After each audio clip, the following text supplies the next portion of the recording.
রাস্তায় মুখ্যমন্ত্রী ধর্নায় বসার আগে রাত দখল শুরু করলো বামেরা। দেখুন, এসআইআর প্রক্রিয়া নিয়ে এই বাংলার মানুষের হয়রানির কথা আমরা সবাই জানি। বাংলার মুখ্যমন্ত্রী তিনি নিজে ধর্নায় বসবেন। বাংলার মুখ্যমন্ত্রীকে আমার একটা প্রশ্ন, যে আপনি এসআইআর প্রক্রিয়ায় কারচুপির অভিযোগ এনে সুপ্রিম কোর্ট গেলেন, কিন্তু আমি দাবি করছি আপনার কাছে, বাংলার মুখ্যমন্ত্রীর কাছে, যে যতদিন পর্যন্ত না নির্ভুল ভোটার লিস্ট তৈরি হচ্ছে ততদিন পর্যন্ত ভোট স্থগিত রাখা হোক। এই দাবি নিয়ে আবেদন নিয়ে কেন সুপ্রিম কোর্টে যাচ্ছেন না? আমি দাবি করছি বাংলার মুখ্যমন্ত্রীকে, চোরটার দুর্নীতিগ্রস্ত ব্যক্তিদের বাঁচাতে আপনি সুপ্রিম কোর্ট করেন কথায় কথায়, হাইকোর্ট করেন কথায় কথায়। আপনার দলের প্রাক্তন এমপি জহর সরকার বলছে কোটি কোটি টাকা তার জন্য খরচ হয়, কিন্তু এই বাংলার 60 লক্ষ মানুষের ভবিষ্যৎ নির্ধারিত না হওয়া অবধি ভোট বন্ধ থাকা উচিত। এই দাবি নিয়ে আপনি কেন সুপ্রিম কোর্ট যাচ্ছেন না? কারণটা খুব সহজ। যে যাই আমরা করি না কেন, আমাদের সংবিধানের যে বেসিক ফিচার, মূল যে আমাদের সংবিধানের প্রতিপাদ্য, তা হলো এই যে ভারতবর্ষের বৈধ ভোটাররা ভোট দেবে।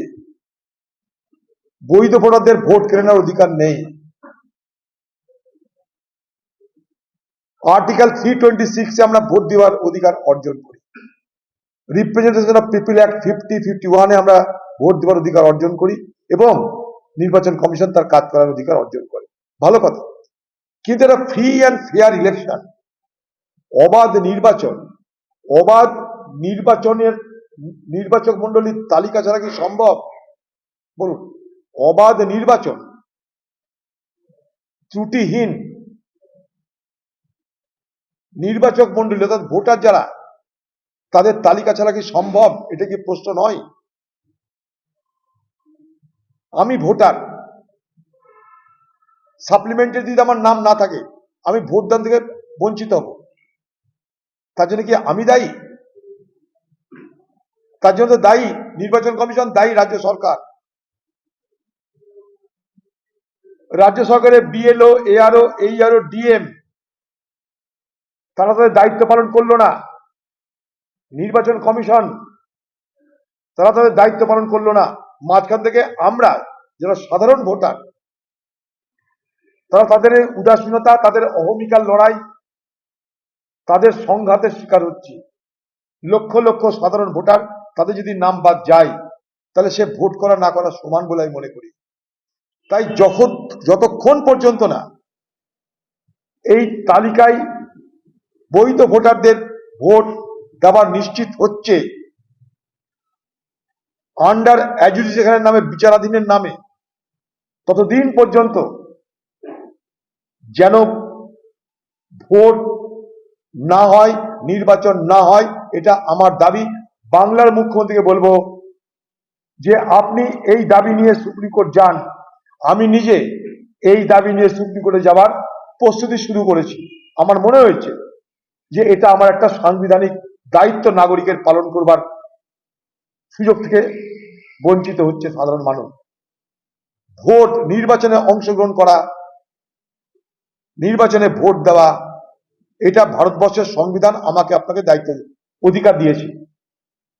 আর্টিকেল 324, 325, 326 সব মিলিয়ে একদিকে নির্বাচন কমিশন, একদিকে নির্বাচন মন্ডলী, তাদের নির্বাচক মন্ডলী, তাদের সমস্ত অধিকার সুনিশ্চিত করা আছে।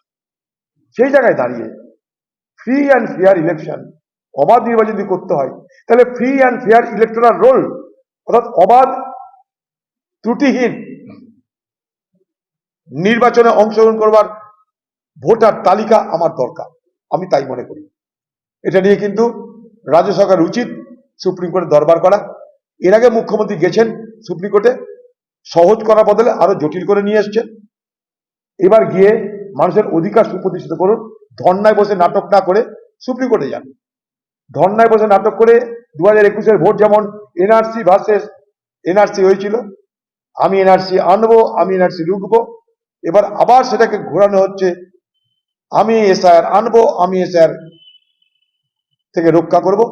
এই নির্বাচনের এই ন্যারেটিভ, এই ভাষ্য তৈরি করা হচ্ছে, কিন্তু সাধারণ মানুষের অধিকারকে সুনিশ্চিত করার কোনো প্রয়াস আমরা দেখতে পাচ্ছি না। যে হুমায়ুন বিজেপির সাথে একটা অ্যাডজাস্ট চলছে, এইটা দেওয়ার পর তৃণমূল বলছে বিজেপি যে সরাসরি পরিচালনা করছে, এটা একটা আরো প্রকাশ। দেখুন, সিকিউরিটি কে পাবে তার পিছনে গৃহ মন্ত্রণালয়, কোর্ট, তাদের কোনো ভূমিকা থাকে। কোনো ব্যক্তি নিরাপত্তা সেটা নির্ধারণ করার একটা প্রক্রিয়া আছে। আপনি বলুন তো, পশ্চিমবঙ্গের খোকাবাবুর এত সিকিউরিটি কে দিচ্ছে? বেশি দূর যাবো না, পশ্চিমের খোকাবাবু তাকে কে মারতে যাচ্ছে? সে যেখানে থাকে সে গোটা রাস্তাটাই বন্ধ। সে কি, তার কি পদ আছে? মুখ্যমন্ত্রী থেকে তার বেশি সিকিউরিটি। তা পশ্চিমের খোকাবাবু কি রাজা বাংলার? যদি তার জন্য সিকিউরিটি থাকে, তাহলে হুমায়ুন কবির জন্য কেন থাকবে না? পশ্চিমবঙ্গের খোকাবাবু এই মুর্শিদাবাদ জেলায় তার ঘরের কাপড় কাচা ভৃত্যকে এসপি করে নিয়ে এসছে। সেই এসপি মহাশয় হুমায়ুনকে জব্দ করার ম্যান্ডেট নিয়ে এসছে, আর কংগ্রেসকে জব্দ করার ম্যান্ডেট নিয়ে এসছে। খোকাবাবু বলে দিয়েছে, তুমি যদি হুমায়ুনকে টাইট করতে পারো, কংগ্রেসকে টাইট করতে পারো, তোমার প্রমোশন নিশ্চিত। সে খোকাবাবুর ঘরের কাপড় কাচা এসপি চলে এসছে মুর্শিদাবাদে। প্রথমেই তার ম্যান্ডেট অনুযায়ী হুমায়ুন কবিরের পরিবারের উপরে মিথ্যা কেস, ভয় ভীতি দেখানো শুরু করে দিয়েছে। এক, আর কংগ্রেসকে জব্দ করার জন্য এখন কুচবিহারকে হাতিয়ার করেছে।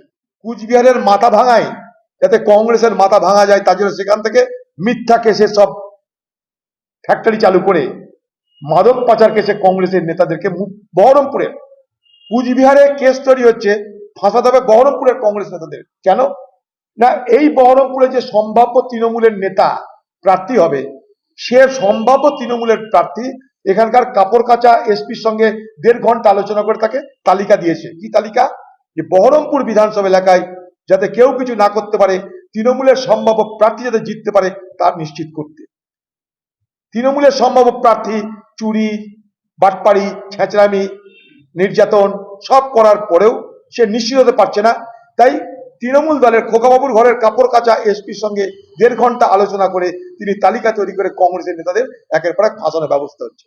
আমাদের কাউন্সিলর হিরু হালদার কুচবিহারের কেস, আমাদের কাউন্সিলর কানাই রায়, সে হাঁটতে চলতে পারে না, বাড়ি থেকে বেরোতে পারে না, তাকে কুচবিহারের মাদক পাচার কেসের সাক্ষী। কি না, কংগ্রেসকে দুর্বল করতে হবে। আমি এখানকার তৃণমূলের খোকাবাবুর বাড়ির কাপড় কাচা বৃত্তকে বলতে চাই, আর তৃণমূল নেতাদের বলতে চাই, মুর্শিদাবাদের কংগ্রেস কিছুতে পরোয়া করে না, কিছুকে ভয় করে না। কুচবিহারের মাধ্যমে কেস না দিয়ে সুবিধা বহরমপুর থেকেও দিতে পারেন। এত নাক ঘুরিয়ে দেখার কি দরকার আছে? এর আগেও বহরমপুর মুর্শিদাবাদের শয়ে শয়ে কংগ্রেস কর্মীকে এনডিপিএস কেস দেওয়া হয়েছিল, তাতে কিন্তু কংগ্রেস মরে যায়নি। ওই মাথা ভাঙাই কেসে তৃণমূল দলের মাথা ভাঙবে, আমাদের কিছু হবে না, আমরা ভয় করছি না। আমরা আন্দোলন করব, আইনি লড়াই লড়ব। আমরা দেখতে চাই খোকাবাবুর ঘরের কাপড় কাচা এসপি শক্তি বেশি না জনগণের শক্তি বেশি? রায় হুমায়ুন কবিরকে ভীত করার জন্য মিথ্যা কেস দিয়ে সম্পত্তি জব্দ করার এটা চক্রান্ত চলছে, যাতে হুমায়ুন কবিরকে দুর্বল করা যায়। সে তখন মনে করছে তার সিকিউরিটি দরকার, গেছে, তাকে কে দিয়েছে আমার দেখার দরকার নাই, কারণ খোকাবাবু তাহলে সিকিউরিটি কি করে পাই। আমাদের ভিডিও ভালো লাগলে লাইক এবং শেয়ার করুন। কমেন্ট সেকশনে গিয়ে জানান আপনাদের মতামত।